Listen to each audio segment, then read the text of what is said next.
بیانات سے مستفید ہونا چاہتے ہیں، سب سے پہلے میں اپنے استاد محترم حضرت مولانا مفتی محمد اسرار صاحب کو دعوت دینا چاہتا ہوں کہ حضرت تشریف لے کر آئے اور ہم سب کو اپنے واضحات نصیحت سے محصول و مستفید فرمائیں۔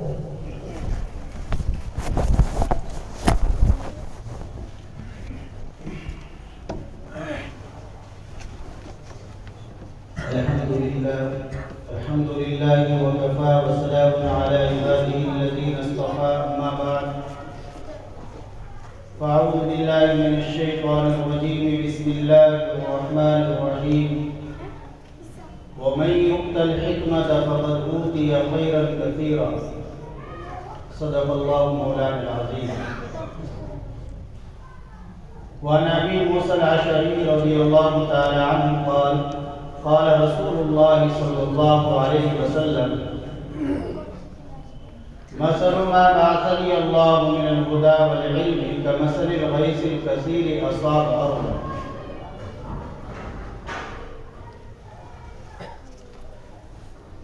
محترم بزرگوں اور بھائیوں اور حضرات علماء کرام، اللہ تعالیٰ نے ہمیں اور آپ کو جو یہاں جمع فرمایا ہے یہ علم دین کی نسبت سے، علم کی نسبت سے ہمارا اور آپ کا اس وقت یہاں جمع ہونا اور یہ بیٹھنا ہے۔ علم دین کی وجہ سے آپس میں ایک مقدس رشتہ قائم ہوتا ہے، جس رشتے کے اندر بڑی طاقت اور مضبوطی ہوتی ہے۔ دوسرے رشتوں کے مقابلے میں اس علم دین سے جو رشتہ قائم ہوتا ہے اس رشتے کے اندر بڑی مضبوطی ہوتی ہے، بڑی قوت ہوتی ہے۔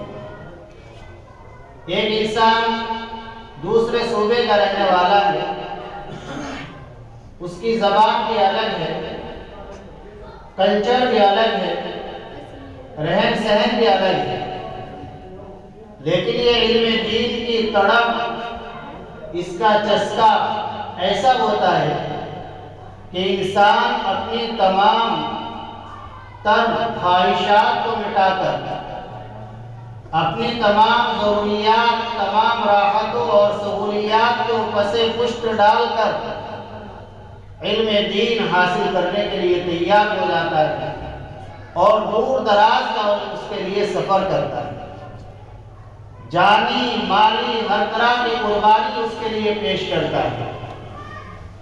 ایسی مثالیں ماضی میں بھی رہی ہیں اور آج بھی ایسی مثالیں موجود ہیں۔ یہ تو اللہ کا وعدہ ہے کہ اللہ کا قرآن محفوظ رہے گا۔ اِنَّا نَحْنُ نَزَّلْنَا الذِّكْرَ وَإِنَّا لَهُ لَحَافِظُونَ، یہ قرآن کریم ہم نے نازل کیا ہے، ہم ہی اس کی حفاظت کرنے والے ہیں۔ قرآن کریم کی شرح ہے حدیث پاک۔ جب قرآن کریم محفوظ ہے تو اس کی شرح احادیث پاک بھی محفوظ رہے، اور قرآن و حدیث کی حفاظت کا ذریعہ اللہ نے علماء اور طلباء اور مدارس کو بنایا ہے۔ تو جب قرآن محفوظ، احادیث محفوظ، تو اللہ نے جو ذریعہ بنایا ہے علماء، طلباء، مدارس، انشاءاللہ ثم انشاءاللہ وہ بھی قیامت تک محفوظ رہے گا۔ دنیا کی کوئی طاقت نہیں ہے جو قرآن کریم کو اس دنیا سے مٹا دے، دنیا کی کوئی طاقت نہیں ہے جو حدیث پاک کو اس دنیا سے مٹا دے، دنیا کی کوئی طاقت نہیں ہے جو علماء کو، مدارس کو اس دنیا سے ختم کر دے۔ آج سے پہلے اپنی تاریخ پڑھیے، مطالعہ کیجیے، آپ کو معلوم ہوگا کہ علم دین پر قرآن کریم پر، احادیث پاک پر، دینی کتابوں پر، علماء کرام پر، مدارس پر دشمنان نے کیسے کیسے حملے کیے، اور وہ ایک اعتبار سے مطمئن ہو کر بیٹھ گئے کہ ہم نے مذہب اسلام اس دنیا سے ختم کر دیا، لیکن الحمدللہ مذہب اسلام ختم ہونے والی چیز نہیں ہے، یہ انشاءاللہ روز بروز عروج کی طرف رواں دوا ہے، ترقی کی طرف رواں دوا ہے اور رواں دوا رہے گا۔ جب تاتاریوں کی حکومت قائم ہوئی، اس وقت تاتار نے دنیا کے اندر جتنے قرآن کریم موجود تھے، جتنی حدیث پاک کی کتابیں موجود تھی، دینی کتابیں موجود تھی، ان سب کو جمع کر کے دریائے دجلہ کے اندر ڈلوا دیا، اور ان کتابوں کی تعداد اتنی تھی کہ دریا کے اندر ایک پل بن گیا، اور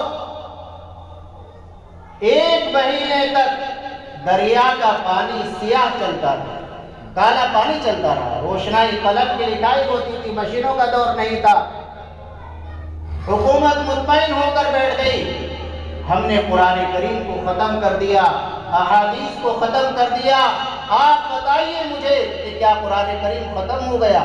نہیں، الحمدللہ قرآن کریم موجود ہے۔ ہمیں اس نعمت کے قدردانی کی ضرورت ہے۔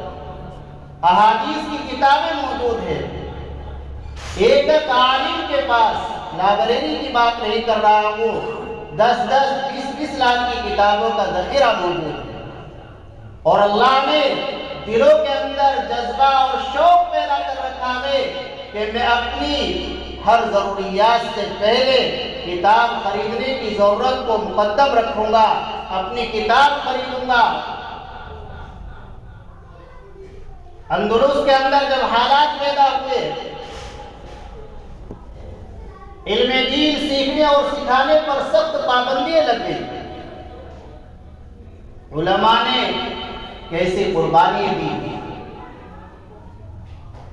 علماء کرام کسان بن کر ہاتھ میں داتی لے کر اپنے کھیتوں کے اندر جاتے ہیں، حکومت کے سامنے ظاہر یہ ہو رہا ہے کہ کھیت میں کھیتی کرنے جا رہے ہیں، کسان ہے، اپنی حیت بھی انہوں نے کسانوں والی بنائی، اور وہاں طلباء کرام جنگل میں جمع ہو رہے ہیں، اور وہاں انہیں وہ قرآن و حدیث کا علم دے رہے ہیں۔ ایسی قربانیاں علماء نے دی ہے۔ آج یہ وقت نہیں آیا، اللہ کا شکر ہمیں بڑی آسانی کے ساتھ کتابیں فراہم ہو جاتی ہیں، بڑی آسانی کے ساتھ کتابوں کے سمجھانے والے حاصل ہو جاتے ہیں، بس ہم علم حاصل کرنے والے ہیں۔ اپنے اکابر کی حضرات محدثین کی قربانیوں کو دیکھیے، انہوں نے کیسی کیسی قربانیاں دی ہے۔ ایک کتاب ہے شیخ عبدالفتاح ابو غدہ رحمہ اللہ کی، صفحات من صبر العلماء علی شدائد العلم والتحصیل۔ اس کتاب میں حضرت شیخ عبدالفتاح ابو غدہ رحمہ اللہ نے علماء کرام کی قربانیوں کو جمع کیا ہے، محدثین نے علم حاصل کرنے میں کس نوعیت کی مشقت برداشت کی ہے ان کو جمع فرمایا ہے۔ ایک واقعہ بیان کیا ہے، حضرت بقی بن مخلد رحمہ اللہ، یہ 3 صدی کے ایک بڑے محدث ہے جن کی وفات 276 ہجری میں ہے۔ اس واقعے کو بیان کرنے سے پہلے خود فرمایا کہ میں نے جو یہ تقریباً 23 واقعے لکھے ہیں حضرات محدثین کی مشقت کے، ان میں سب سے عجب اغرب، سب سے زیادہ اہم اور پسندیدہ واقعہ مجھے یہ لگا بقی بن مخلد کا۔ واقعہ مختصراً عرض ہے، حضرت بقی بن مخلد کے اندر دل میں تمنا پیدا ہوئی اور ایک تڑپ پیدا ہوئی کہ مجھے حضرت امام احمد ابن حنبل رحمہ اللہ سے علم حاصل کرنا ہے۔ چنانچہ امام احمد ابن حنبل رحمہ اللہ کا مقام اور وطن ہے بغداد، اور یہ بقی بن مخلد اندلس کے رہنے والے ہیں۔ دونوں کے درمیان ہزاروں میل کی مسافت ہے، پیدل سفر کا زمانہ ہے، کوئی ہوائی جہاز کا زمانہ نہیں، ٹرین کا زمانہ نہیں، بس کا زمانہ نہیں۔ اس وقت تو بس پیدل سفر ہوتے تھے۔ چنانچہ اپنا رخت سفر تیار کیا اور امام احمد بن حنبل رحمہ اللہ کی طرف رخ کیا۔ 1 مہینے کا تقریباً سفر کر کے بغداد کے قریب پہنچے۔ ایک شخص سے معلوم کیا کہ مجھے امام احمد بن حنبل رحمہ اللہ سے ملنا ہے۔ اس شخص نے کہا کہ امام احمد بن حنبل رحمہ اللہ تو محبوس ہے، حاکم وقت نے ان پر پابندی لگا رکھی ہے، ان سے کوئی مل نہیں سکتا کہ کسی کی مجال نہیں تو ان کے گھر میں چلا جائے۔ فرماتے ہیں فَاغْتَمَمْتُ غَمًّا شَدِيدًا، مجھے سخت غم ہوا۔ آپ اندازہ لگائیے، آپ بھی دور دراز سے سفر کر کے آئے ہیں، وہ پیدل سفر کر کے آئے اور معلوم ہو رہا ہے کہ نہیں ملاقات نہیں ہو سکتی ہے۔ جس مقصد کے لیے آپ آئے ہیں وہ مقصد آپ کا حاصل نہیں ہوگا، کتنا غم ہوا ہوگا۔ اپنے آپ کو سنبھالا۔ فرماتے ہیں کہ مجھے خیال آیا کہ کسی اور محدث کا درس ہوتا ہوگا، وہاں چلوں، کچھ تو فائدہ ہوگا۔ چنانچہ معلوم کیا کہ کیا کسی محدث کا، کسی عالم کا درس شہر کے اندر ہوتا ہے۔ بتایا گیا کہ ہاں یحییٰ بن معین رحمۃ اللہ علیہ جو امام الجرح والتعدیل کے، ان کا درس ہوتا ہے جامع مسجد کے اندر۔ وہاں پہنچے، ایک بڑا حلقہ لگا ہوا ہے طلباء کا، پڑھنے والوں کا۔ درس سے فارغ ہونے کے بعد حاضرین کو سوالات کا موقع دیا جاتا تھا۔ یہ ہمارے اندر بھی صفت ہونی چاہیے۔ آج ہم درسگاہوں کے اندر جاتے ہیں، آپ بھی ماشاءاللہ بہت سے پڑھا رہے ہیں، بہت سے پڑھانے میں لگ جائیں گے اب، تو آپ یہ خوبی اپنانا اپنے اندر کہ ایسا نہیں کہ آپ گئے اور ریکارڈنگ شروع کی اور بس گھنٹہ لگا اور آ گئے۔ یہ پڑھنا پڑھانا زیادہ مفید نہیں ہے۔ آپ جائیں، حاضرین وقت پر جائیں، اور طلباء کو جو کل پڑھایا تھا اس کا کچھ جائزہ لے، انہوں نے دیکھا بھی ہے یا نہیں، اللہ کے لیے پڑھائے۔ یہ نہیں کہ لوگ مجھے مقرر کہیں، یہ تقریر کا وقت، تقریر کا طریقہ الگ ہوتا ہے، سبق پڑھانے کا طریقہ الگ ہوتا ہے۔ آپ اگر سبق پڑھائیں گے تقریر کے انداز میں تو وہ پڑھانا مفید اور مؤثر نہیں ہوگا۔ آپ جائزہ لیں کہ میں نے جو کل پڑھایا تھا ان طلباء نے اس میں سے کچھ یاد کیا ہے یا نہیں، دیکھا ہے یا نہیں۔ آپ گھنٹے کے 10-5 منٹ اس میں لگائیں، اس کے بعد آپ سبق پڑھائیں، اللہ کی طرف پہلے رجوع کریں، اللہ سے مدد مانگے کہ اللہ میرے علم کا کیا حال ہے، میرے افہام و تفہیم کا کیا حال ہے، یہ سب تیرے سامنے ہے، تو جانتا ہے۔ میرے اللہ میری زبان سے وہ باتیں نکلوا دے جو خود میرے لیے بھی فائدہ مند ہو اور ان طلباء کے لیے بھی فائدہ مند ہو۔ جو بات میں ان کو بتلاؤں وہ ان کے سینوں کے اندر اتر جائے، ان کے دماغ میں محفوظ ہو جائے، ان کو یاد رہ جائے۔ پڑھنے کے لیے تعلیم جائے، وہ بھی اللہ سے دعا کر کے جائے، یا اللہ جو میں پڑھنے جا رہا ہوں یہ میری سمجھ میں آ جائے، مجھے یاد ہو جائے، میرے یاد بھی رہ جائے۔ پھر دیکھنا کہ علم کا کیسا نور آتا ہے۔ جب اس طرح ہم اللہ کی طرف رجوع کر کے پڑھیں گے، پڑھائیں گے تو انشاءاللہ یہ علم کا نور منتقل ہوگا، نسبت منتقل ہوگی، جو اصل مقصد ہے۔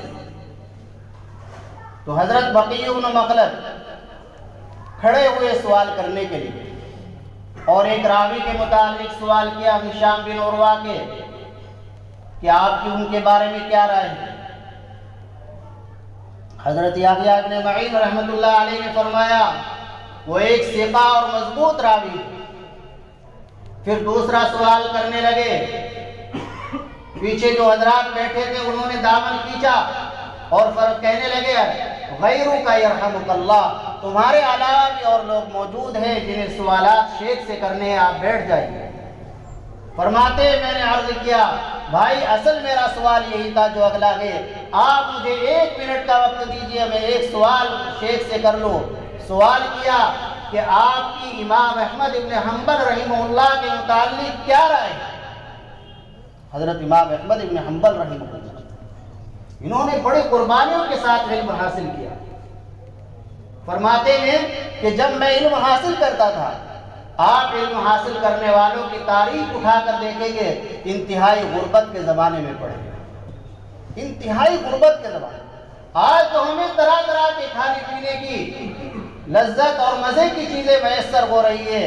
ان حضرات کو دیکھیے، حضرت شاہ عبد القادر صاحب رحمۃ اللہ علیہ جب دارالعلوم داخلے کے لیے تشریف لے گئے تو داخلے بند ہو چکے تھے. ناظم تعلیمات سے ملاقات کی، ناظم تعلیمات سے درخواست کی آپ میرا داخلہ لے لیں. ناظم تعلیمات نے کہا ہماری مجبوری ہے، ہمارے پاس مطبخ نہیں ہے، کھانے کا انتظام نہیں کر سکتے، ہم گھروں سے کھانا آئے گا، جتنے گھر کھانا دے سکتے تھے اتنے طلبہ ہم نے لے لی. حضرت نے عرض کیا آپ مجھے بغیر طعام کے داخل فرما لیں، میرا داخلہ لے لیا. بغیر طعام کے داخلہ ہو گیا. پورے دن پڑھتے تھے، عشاء کے بعد تک تکرار میں مشغول رہتے. پھر اساتذہ اکرام سے اجازت لے کر فرماتے ہیں کہ میں منڈی میں چلا جاتا تھا، سبزی منڈی میں، وہاں جو چھلکے پڑے ہوئے ہوتے تھے سبزی کے، پھلوں کے، ان کو دھلتا اور ان کو کھا کر میں نے پورا سال گزارا. یہ ایک دن کی بات نہیں ہے، ایک ہفتے کی بات نہیں ہے، ایک مہینے کی بات نہیں ہے، پورا سال اس طرح پتے کھا کھا کر علم حاصل کیا. امام احمد ابن حنبل رحمہ اللہ بھی خود فرماتے ہیں کہ میں وہاں چلا جایا کرتا تھا جہاں اونٹوں کا اڈا ہوتا ہے، اور وہاں پر میں ان لوگوں کا سامان اٹھاتا تھا جو اونٹوں پر اپنا سامان لاتے. ان سے کچھ مزدوری میں پیسے ملتے تھے، ان سے اپنا گزر بسر چلاتا اور علم حاصل کرتا. تو بقی بن مخلد نے یحییٰ بن معین رحمۃ اللہ علیہ سے سوال کیا کہ آپ کی امام احمد رحمۃ اللہ علیہ کے بارے میں کیا رائے ہے؟ تو انہوں نے فرمایا ہوا امام المسلمین. ہمارے استاد ہیں حضرت مولانا خالد سعید صاحب دامت برکاتہم، دورہ حدیث شریف کے استاد ابو داؤد شریف پڑھاتے ہیں، اور ماشاءاللہ تخصص فی الحدیث کے بھی بڑے استاد ہیں. حضرت تشریف لائے، ہم بے حد ممنون ہیں، اللہ حضرت کو جزائے خیر عطا فرمائے.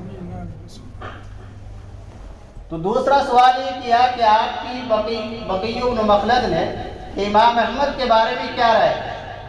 انہوں نے فرمایا یحییٰ بن معین رحمۃ اللہ علیہ نے ہوا امام المسلمین، وہ تو مسلمانوں کے امام ہیں، ان کے بارے میں مجھ سے کیا معلوم کرتے ہو؟ فرماتے ہیں میں جو جذبہ لے کر آیا تھا، جو چنگاری لے کر آیا تھا، وہ چنگاری میری اور بھڑک گئی کہ اب تو امام احمد ابن حنبل رحمہ اللہ سے علم حدیث حاصل کرنا ہی ہے، چاہے کچھ بھی ہو جائے، کچھ بھی کرنا پڑے. چنانچہ میں مسجد سے باہر نکلا اور لوگوں سے معلوم کرنا شروع کیا کہ امام احمد ابن حنبل رحمہ اللہ کا مکان کہاں ہے. کوئی بتانے کے لیے تیار نہیں. ایک شخص تیار ہوا اس شرط پر کہ میں آپ کو مکان بتاؤں گا، لیکن اس کے لیے شرط یہ ہے کہ آپ میرے پیچھے پیچھے چلتے رہیں گے. جب ان کا مکان آئے گا میں اشارہ کر دوں گا، نہ میں کچھ بولوں گا نہ آپ کچھ بولیں گے. میں نے منظور کیا کہ ٹھیک ہے. چنانچہ اس نے مکان بتلا دیا.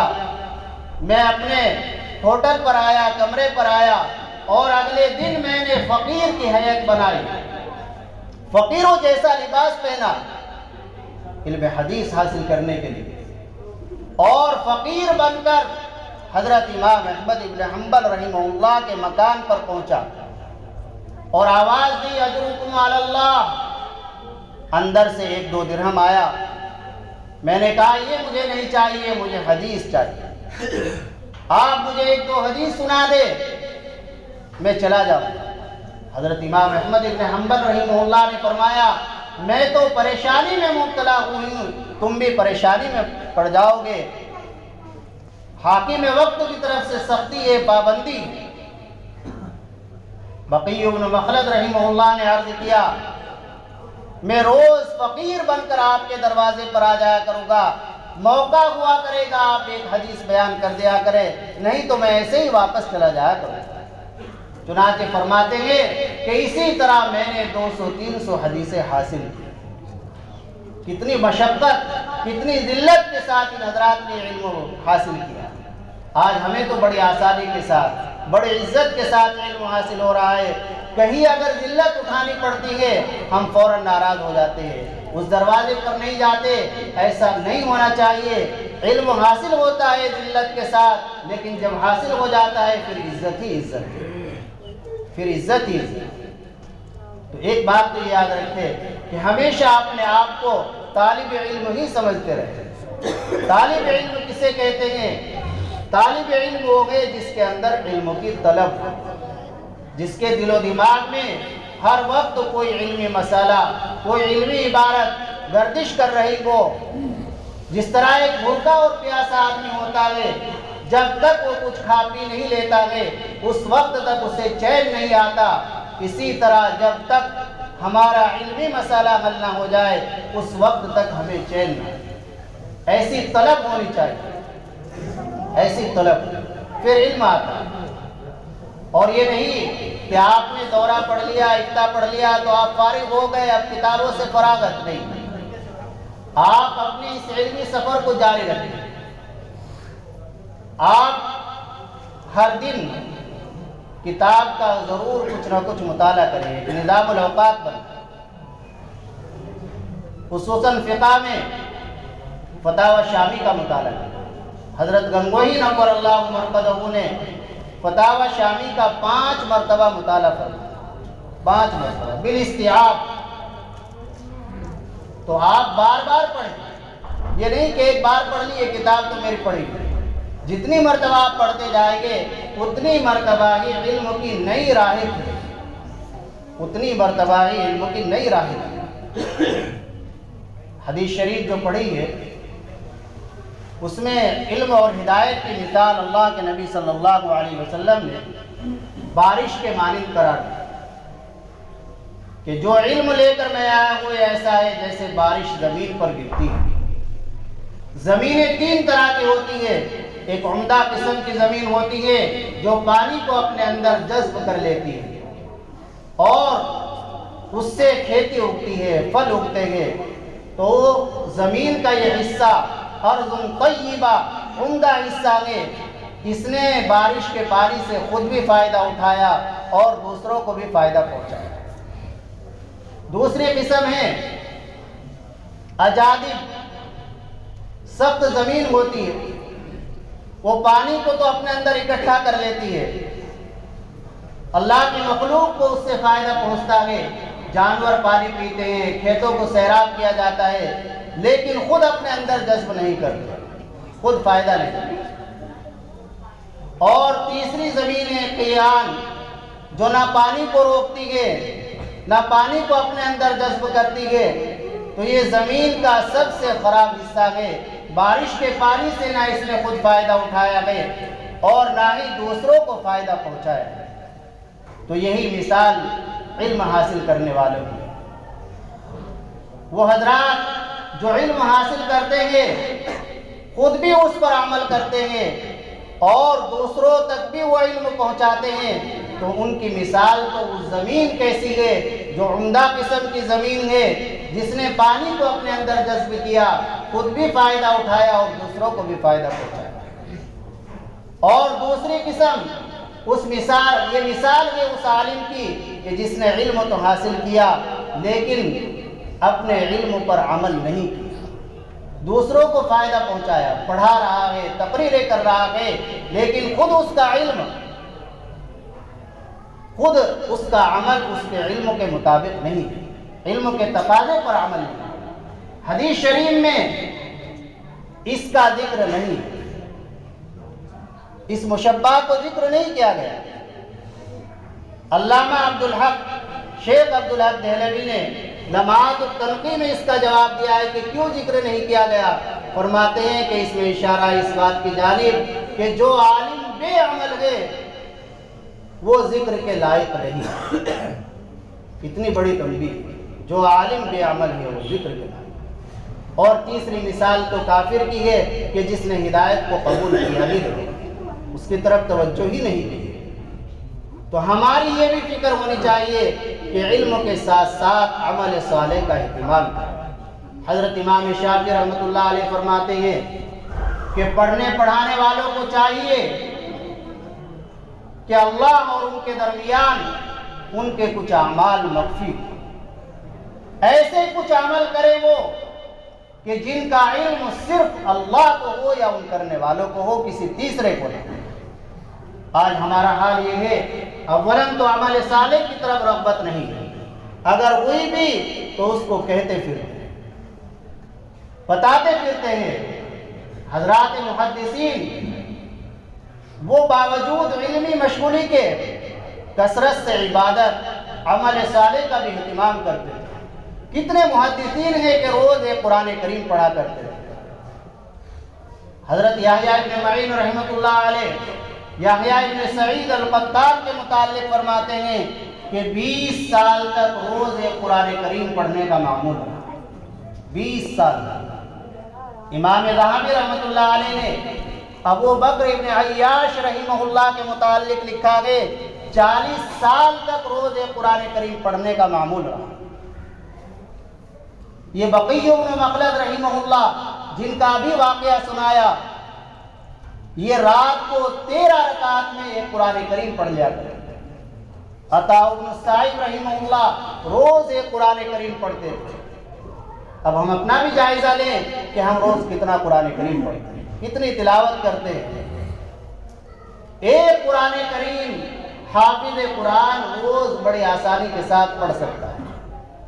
آپ کبھی اپنا موبائل چیک کیجئے، اور اگر موبائل کے اندر ایسا فنکشن ہو، مجھے معلوم نہیں ہے یا نہیں، کہ جو یہ دکھاتا ہو کہ اس بندے نے اسکرین کو اتنی دیر تک دیکھا گیا، تو اس میں 10 گھنٹے سے زائد کا وقت ہے، اور 10 گھنٹے میں آرام سے قرآن کریم پڑھا جا سکتا ہے۔ 10 گھنٹے میں آرام سے قرآن کریم پڑھا جا سکتا ہے، پڑھا یہ لوگوں نے۔ حضرت امام شافعی رحمۃ اللہ علیہ فرماتے ہیں کہ اپنے نفس کو حق میں مشغول کر لو، اپنے نفس کو حق میں مشغول کر لو، ورنہ یہ نفس تمہیں باطل میں مشغول کر دے۔ کتنی اہم بات ہے۔ آپ تلاوت میں لگے ہوئے ہیں، نفس آپ کو موبائل پہ نہیں لگا رہے، موبائل سے نہیں، آپ مطالعہ کر رہے ہیں، موبائل سے نہیں۔ اس وقت کا سب سے بڑا باطل اور واقعات میں یہ موبائل ہے، اس میں نفس ہمیں مشغول کر دے۔ تو حضرت امام شافعی رحمۃ اللہ علیہ کی بڑی قیمتی بات ہے کہ اپنے آپ کو حق میں مشغول رکھو، ورنہ یہ نفس تمہیں باطل میں مشغول کر دے۔ تو آپ اپنی زندگی کو، یہ زندگی دوبارہ نہیں ملے گی، ایک بار مل گئی۔ آپ روز اپنا محاسبہ کیا کریں کہ میرا یہ دن کیسے گزرا، رات کیسے گزری۔ اس طرح کی ہم سب کو فکر ہونی چاہیے، اور کوشش ہونی چاہیے کہ ہم اللہ کی مرضی کے مطابق پوری زندگی گزاریں، اور اللہ ہمیں ذریعہ بنا دے اپنے دین کی ترقی کا، اسلام کی ترقی کا۔ باقی تو جب ہماری یہ نیتیں ہوگی، انشاءاللہ اللہ کی مدد شامل حال ہے۔ تو آپ سے ایک تو یہی درخواست ہے کہ آپ اپنے مطالعے کو اور اسی طرح تمرین کو جاری رکھیں۔ آپ سے کوئی مسئلہ معلوم کرتا ہے، آج کل عادت یہ ہے کہ پہلے مسئلہ بتائیں گے پھر تحقیق کریں گے۔ فون ایسے ہی آتے ہیں کہ جی میں نے یہ بتا دیا۔ آپ بتانے سے پہلے تحقیق کیجیے۔ آپ کے پاس فون آیا ہے، میسج آیا ہے، آپ کہیے ٹھیک ہے میں تحقیق کر کے بتا دوں۔ اتنا لفظ تو کہہ ہی سکتے ہیں۔ اگر اس میں شرمندگی آتی ہے کہ میں کسی سے پوچھ کے بتاتا ہوں، ویسے یہ شرمندگی کی چیز نہیں، ترقی کا ذریعہ، تو آپ اتنا کہہ دیجیے میں تحقیق کر کے بتاتا ہوں۔ پھر اگر اللہ نے صلاحیت دی ہے، ہونا تو یہ چاہیے کہ آپ کتابوں سے مراجعات کریں، اپنے استاد سے معلوم کر لیں، اپنے سینئر ساتھیوں سے معلوم کر لیں، لیکن پہلے تحقیق کریں پھر بتائیں، یہ نہیں کہ بتانے کے بعد آپ تحقیق کریں۔ یہ مزاج ہونا چاہیے۔ حضرت امام مالک رحمۃ اللہ علیہ سے 39 مسئلے معلوم کیے گئے، 3-4 مسئلوں کے علاوہ سب میں لا ادری لا ادری فرماتے چلے گئے۔ تو لا ادری کہنے میں شرمندگی نہ ہونی چاہیے۔ لا ادری کہنا بھی ایک علم ہے، یہ تو پتہ ہے کہ مجھے یہ معلوم نہیں ہے۔ اور اگر یہی بتانا ہو تو پھر تو علم اور جہالت سب برابر۔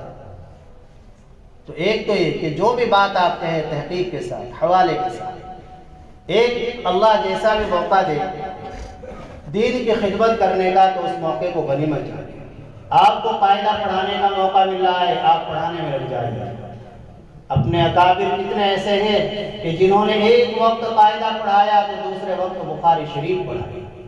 ہمارے حضرت مولانا زین العابدین صاحب نور اللہ مرقدہ جو تخصص بالحدیث کے بانی ہیں اور وہ واقعی محدث کہلانے کے لائق تھے، تو انہوں نے قاعدہ بغدادی سے شروع کیا اور بخاری شریف تک پڑھا۔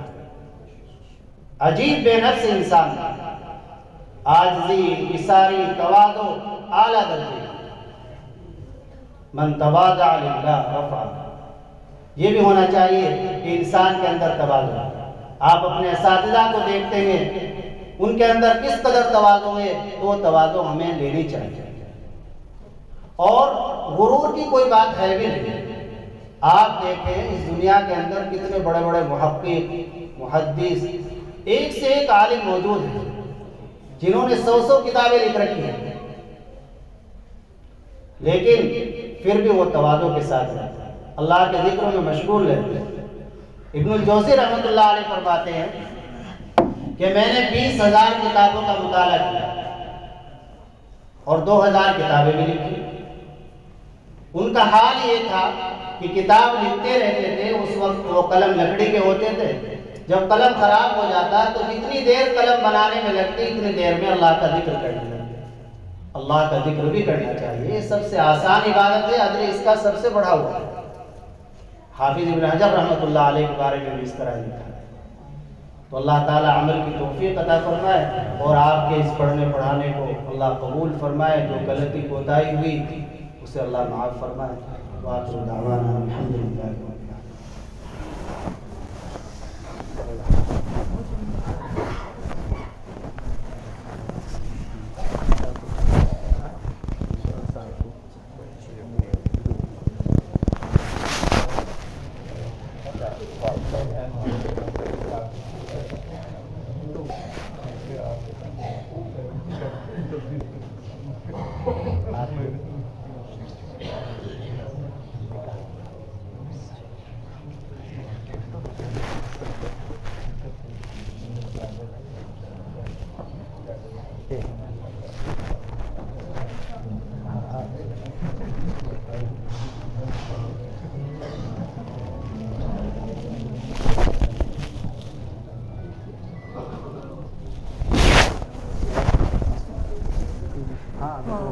رسول اللہ کے اوپر حدیث بھی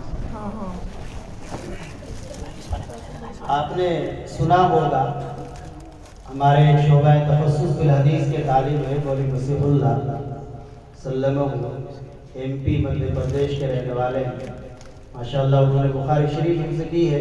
مختصر عرض کر دوں کیسے کی، کتاب الوضو تک تو تقریباً سند کے ساتھ پڑھا مکمل، اور دورے کے ساتھ دورہ بھی چل رہا ہے اور یہ، اور پھر کتاب الوضو کے بعد راوی اعلیٰ سے، صحابی سے حدیث کو یاد کرتے تھے۔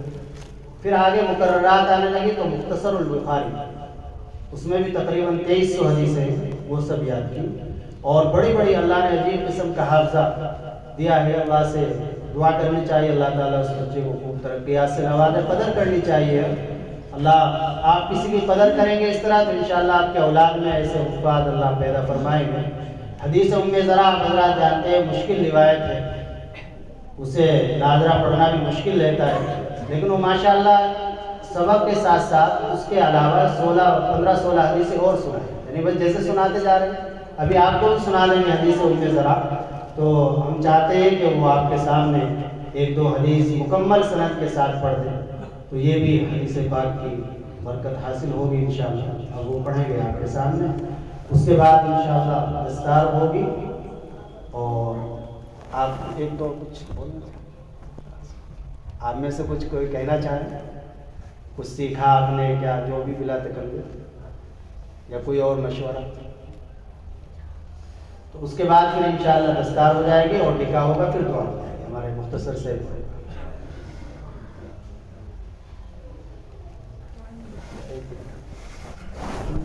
12 مہینوں سے متعلق انگریزی تقریر ہاں یہ بچہ ہے ہمارا. یہ چونکہ دور ایسا چل رہا ہے کہ ہم اگر دین کے ساتھ ساتھ اور دنیاوی تعلیم بھی بچوں کو دیں تو انشاءاللہ مستقبل کے اعتبار سے اچھا رہے گا. کوئی بچے ہمارے ایسے ہی اسکول میں داخل کرا رکھے ہیں حیدرآباد والوں کا ہے بس وہاں دینیات کے ساتھ ساتھ تو ایک مضمون ایک تقریر یاد کرائی انہوں نے اسکول والوں نے انگریزی میں 12 مہینوں کی فضیلت. آج ہمارا حال تو یہ ہے ہمارے کتنے مسلمان بھائی ایسے ہیں کہ جن کی عمریں 60 سال 70 سال ہے لیکن اپنے اسلامی 12 مہینوں کے نام یاد نہیں. کتنی عجیب بات. حالانکہ ہماری کتنی عبادتیں ایسی ہیں کہ جن کا تعلق اسلامی تاریخ سے. آپ کو اسلامی مہینہ اسلامی تاریخ یاد نہیں تو کیسے پتہ چلے گا رمضان کب آیا ہے, عید کب آئی ہے, بقرعید کب آئی ہے, حج کے دن کب آئے. تو یہ بچہ 2-3 منٹ کی تقریر ہے وہ کرے گا انشاءاللہ. پھر وہ آگے رہے آگے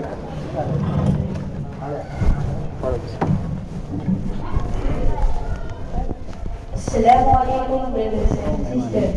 Today I want to talk to you about the beauty and significance of the Islamic calendar.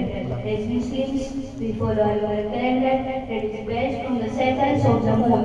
This calendar has 12 months, each with its own characteristics and importance. Let's start with the first month, Muharram. This month is a sacred month and it marks the beginning of the new year. It's time for reflection, forgiveness and picnics. The second month is Safar. This month is also sacred. It's a time for seclusion, protection and reflection. The third month is Rabiul Awwal. This month is significant because it marks the birth of Prophet Muhammad sallallahu alaihi wasallam. The fourth month is Rabiul Thani. This month is a time for continued seclusion, growth and self-reflection. The fifth month is Jumadul Awwal. This month is a time for seeking knowledge and wisdom. The sixth month is Jumadul Thani. This month is a time for increased devotion and worship. The seventh month is Rajab. This month is a time for seeking forgiveness and mercy. The eighth month is Shawwal. This month is significant because it marks the holy Ramadan. The ninth month is Ramadan. This month is the fourth sacred month in the Islamic calendar. It's a time for fasting, reflection and devotion. The 10th month is Shawwal.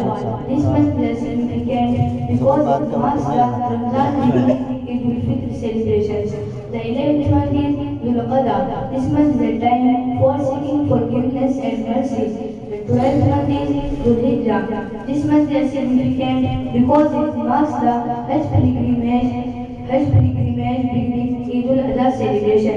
Thank you, may Allah bless us all.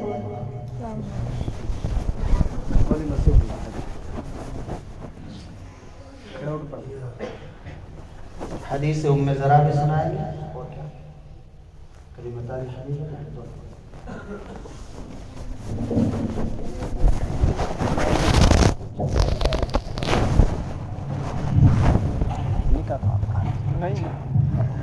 دعا کرانے آپ میں تو نہیں آپ کی دعا کرنے کا مفتی صاحب کو نہیں سردی کا نام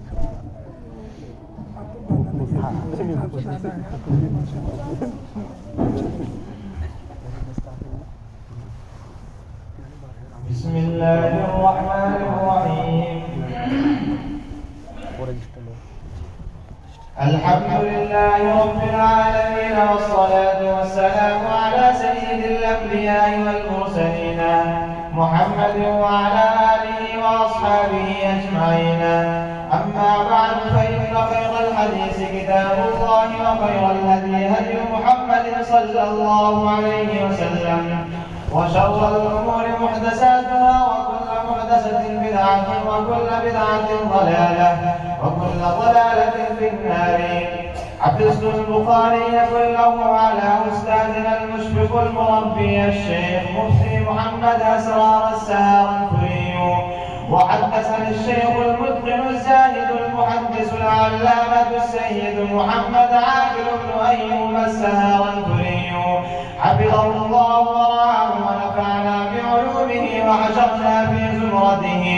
قال حدثنا شيخ العرب والعجم الشهير بين الآفاق محمد زكريا بن يحيى الكاذبي مولدا ثم المدني وفاة. قال حدثنا الشيخ خليل أحمد السهرانفوري قال حدثنا الشيخ محمد مظهر النانوتري وعبد القيوم البدهانبي قال حدثنا الشيخ محمد إسحاق الدهلبي قال حدثنا سراج الهند الشيخ عبد العزيز الدهلبي قال حدثنا الإمام ولي الله بن عبد الرحيم الدهلبي قال حدثنا الشيخ أبو طاهر محمد بن إبراهيم الكردي المدني قال حدثنا الشيخ أبو إسحاق إبراهيم بن الحسن الكردي الكوراني الشارزوري قال حدثنا الشيخ أحمد بن محمد القشاشي قال حدثنا أبو المواهب أحمد بن عبد القدوس الشنابي قال حدثنا الشيخ شمس الدين محمد بن أحمد بن حمزة الرملي قال حدثنا شيخ الإسلام زين الدين زكريا بن محمد الأنصاري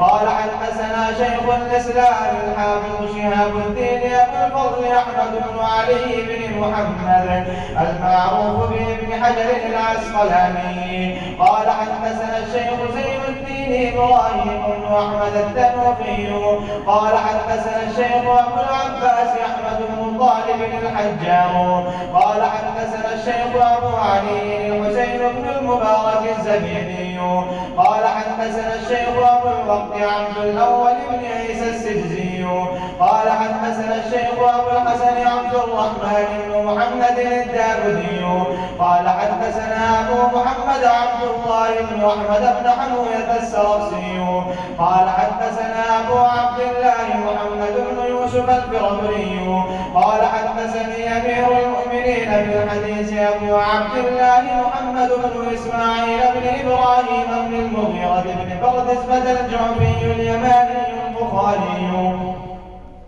اللهم انفعنا وارفعنا بعلومهم وعلومكم أجمعين آمين يا رب العالمين. أنه قال حدثنا سليمان بن عبد الرحمن وعلي بن حجر قال أخبرنا عيسى بن يونس قال حدثنا هشام بن عروة عن عبد الله بن عروة عن عروة عن عائشة رضي الله عنها قالت جلس 11 امرأة فتعاهدن وتعاقدن أن لا يكتبن من أخبار أزواجهن شيئا. قالت الأولى زوجي لحم جبل غص على رأس جبل لا سال فينتقى ولا سمين فينتقل. قالت الثانية زوجي لا أمس خبره إني أخاف أن لا أذره إن تذكر واذكر عجره وبجره. قالت الثالثة زوجي العشرة إن ننطق طلق وإن نسكت معلق. قالت الرابعة زوجي كليل تهامة لا حر ولا قر ولا مخافة ولا سآمة. قالت الخامسة زوجي إن دخل فإذ وإن خرج أسد ولا يسأل عما عهدا. قالت السادسة زوجي إنك للف وإن شرب اشتف وإن اضطجع اندف ولا يولد الكف ليعلم البسا. قالت السابعة زوجي غيايا أو عيايا طباقا كل داء له داء شجك أو فلك أو جمع كل لك. قالت الثامنة زوجي المس مس ورنب والريح ريح زرنب. قالت التاسعة زوجي رفيع العباد طويل الرجال عظيم الرماد قريب البيت من النادي. قالت العاشرة زوجي مالك وما مالك خير من ذلك له إبل كثيرات الممالك قليلات المسالك وإذا سمعنا صوت المسهر أيقنا أنهن هوالك. قالت الحادية عشر زوجي أبو زرع وما أبو زرع أناس من حلي الأذني وملا من شحم عضدي. وبجحني فبجحت إلي نفسي وجلني فيها لغنيمة بشق فجعلني فيها لصهيل وعطيد ودائس ومنق فعنده أقول فلا أقبح وأرقد فأتصبح وأشرب فأتقمح أم أبي زرع فما أم أبي زرع عكومها رداح وبيتها فساح ابن أبي زرع فما ابن أبي زرع مضجعه كمثل شطحة ويشبعه زراع الجفرة بنت أبي زرع فما بنت أبي زرع طول أبيها وطول أمها وعلم كسائها وخلقها جارية أبي زرع فما جارية أبي زرع لا تمس حديثنا تمسيسا ولا تنقص حيرتنا تنقيسا ولا تملأ بيتنا تعشيشا قالت خرج أبو زرع والأوطاه تنفذ فلقي امرأة معها ولدان لها كالفادين يلعبان من تحت قصرها برمانتين فطلقني ونكحها فنكحت بعده رجلا سريا ركب شريا وأخذ خطيا وراح علي نعما سريا وأعطاني من كل رائحة زوجا وقال كل أم زرع وميري أهلك قالت فلو جمعت كل شيء أعطانيه ما بلغ أصغر آنية أبي زرع قالت عائشة رضي الله عنها قال رسول الله صلى الله عليه وسلم كنت لك كأبي زرع لأم زرع.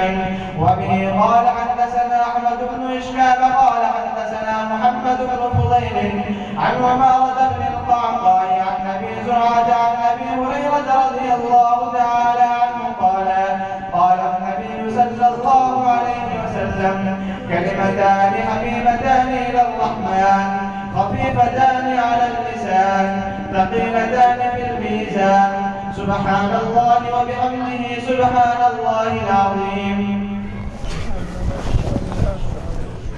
ماشاءاللہ. اسی طرح انہوں نے پوری بخاری شریف سنائی اور سنا دیتے عصر کے بعد کبھی عشاء کے بعد. اور ماشاءاللہ جائیں کی محنت کو دخل ہے کہ یہی وہی ان کی والدہ محترمہ کی دعاؤں کا بھی بڑا اثر دخل ہے. ان کی والدہ محترمہ روز 3000 مرتبہ درود شریف پڑھتے اور اپنے بیٹے کے لیے دعا کرتے. آج ہم دور دراز بزرگوں کے پاس دعاؤں کے لیے جاتے ہیں لیکن اپنے والدین سے دعا کی درخواست شاید باید ہی کوئی کرتا ہے. بس ان سے تو لڑائی کرے تو ان سے دعا کی درخواست نہیں کرے.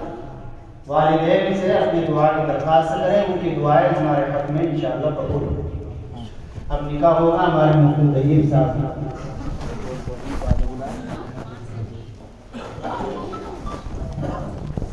جو وکیل گواہان ہیں وہ آگے تشریف لے آئے. لڑکی کے والد عبد القیوم صاحب اور وکیل عبد الکریم بن ظریف احمد سیدھی. پہلے گواہ ہیں حاجی محمد ساجد صاحب, آگے تشریف لے آئے. دوسرے گواہ ہیں قاری محمد راشد صاحب.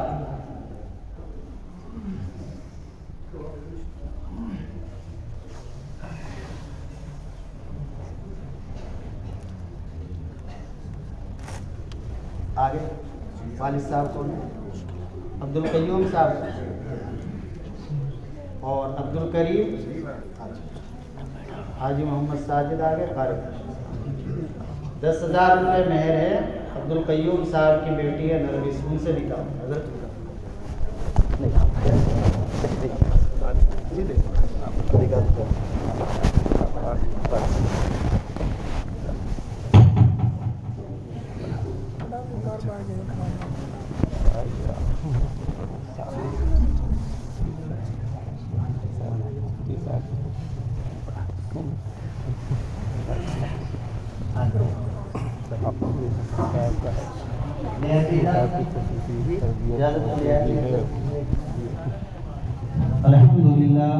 الحمد لله نحمده ونستعينه ونستغفره ونؤمن به ونتوكل عليه ونعوذ بالله من شرور أنفسنا ومن سيئات أعمالنا من يهده الله فلا مضل له ومن يضلله فلا هادي له ونشهد أن لا إله إلا الله وحده لا شريك له ونشهد أن سيدنا ومولانا محمدا عبده ورسوله.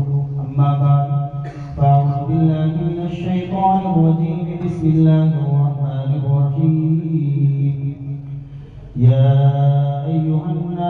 واتقوا ربكم الذي خلقكم من نفس واحدة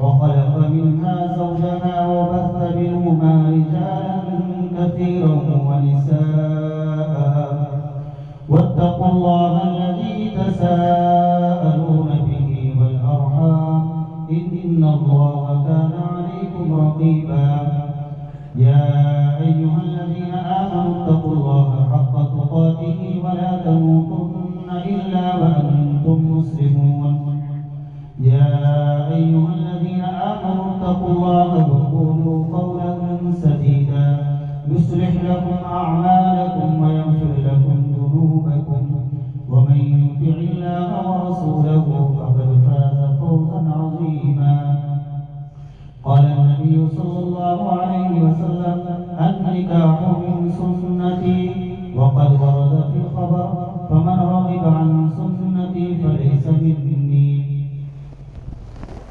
جناب عبدالقیوم صاحب کی صاحبزادی نرگس جن کا مہر 10,000 روپے معجل طے ہوا ہے اس مجمع عام کے سامنے آپ کو زوجہ بنا کر دی جا رہی ہے کہ آپ نے اس کو اپنے نکاح میں قبول کی جی میں نے اس کو اپنے نکاح میں قبول کیا میں نے قبول کی بارک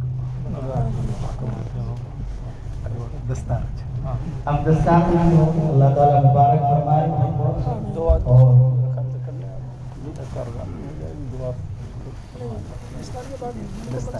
جی مکمل اب دستار ہوگی دعا ہوگی اس کے بعد انشاءاللہ نماز ہے 8:30 بجے اس سے پہلے ہمارا پروگرام پورا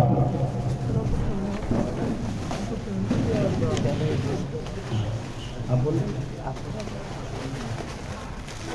دستار کے لیے تشریف لائے شیخ خالد مولانا مدثر تشریف شیخ ضمیر الدین کلکتہ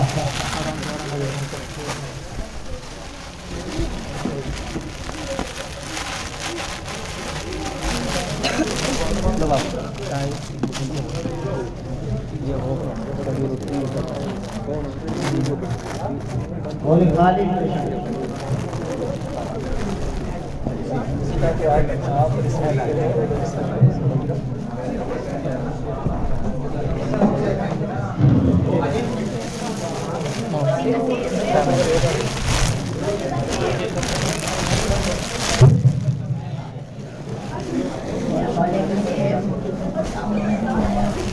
حضرت تشریف لائے کھڑے ہو جائیں ان کے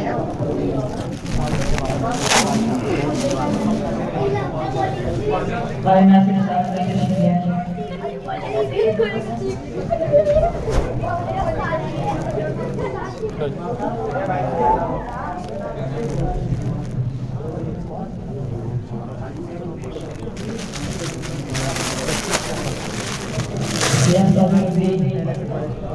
شیخ صدر الدین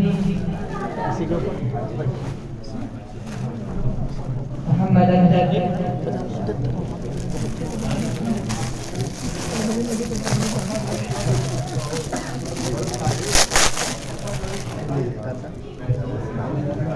بھائی آپ حضرات نیچے بیٹھ جائیں نیچے بیٹھ جائیں نیچے بیٹھ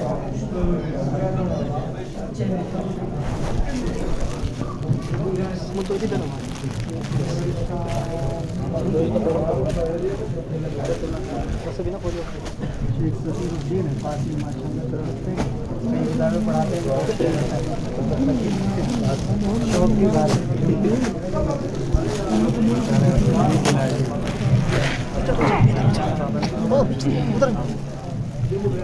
شیخ ابو بکر سمیر نقل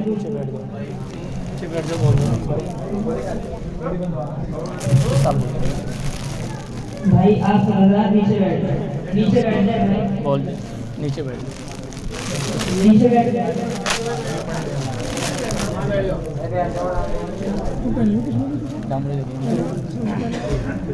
تمام حضرات نیچے بیٹھ جائیں امان الرب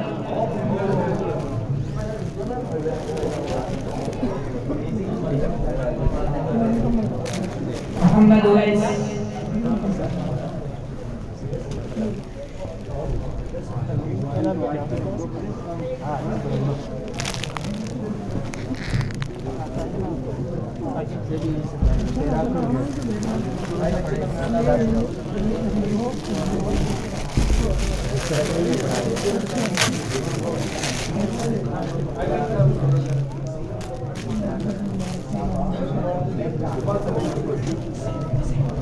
محمد اویس،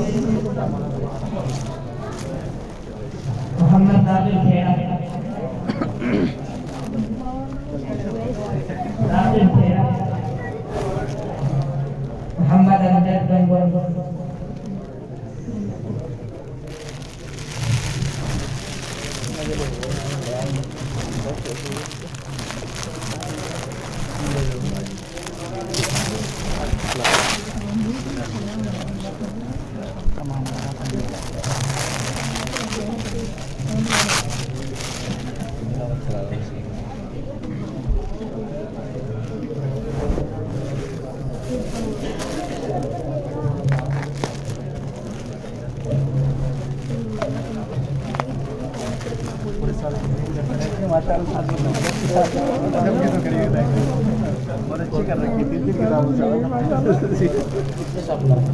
قاری ناصر صاحب اگر حاضر ہوں تو وہ اندر آ جائیں.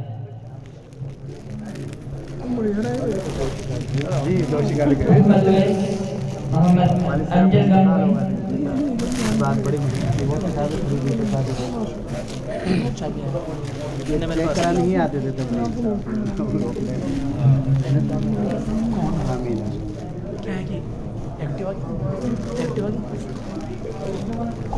پاس میرے پاس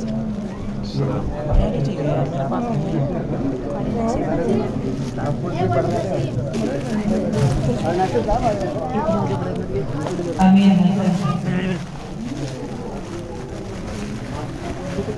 عمران بہار،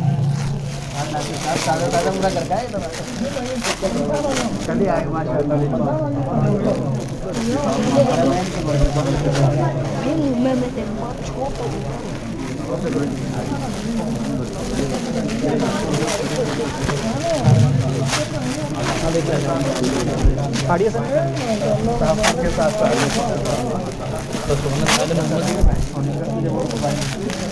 نیچے کیوں گیا؟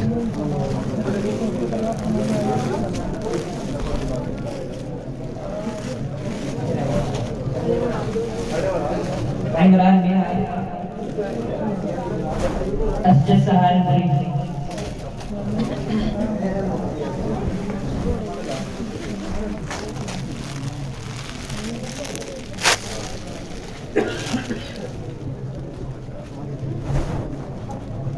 محمد پرویز تلنگانہ، پرویز تلنگانہ،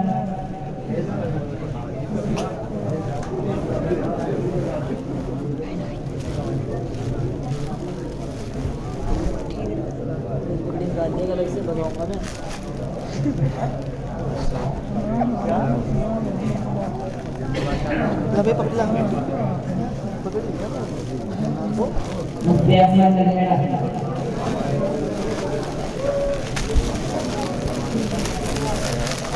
محمد یوسف، شاہ رخ ایم پی،